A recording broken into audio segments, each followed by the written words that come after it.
পিএসসিতে আসা একটি ম্যাথ, জল জমে বরফ হলে এর আয়তন 8% বাড়ে, তো বরফ গলে জল হলে এর আয়তন কত হবে?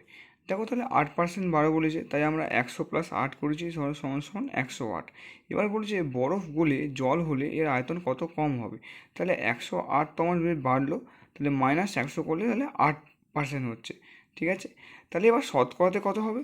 তাহলে শতকরাতে যদি দেখি, তাহলে আমরা করব যে 8/108 ইন্টু 100%।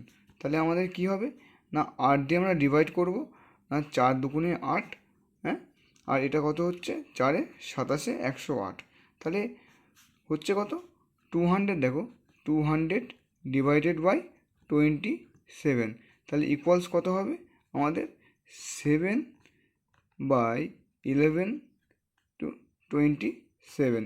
এটা হচ্ছে আমাদের অ্যান্সার। তাহলে answer will be number 1। Thank you.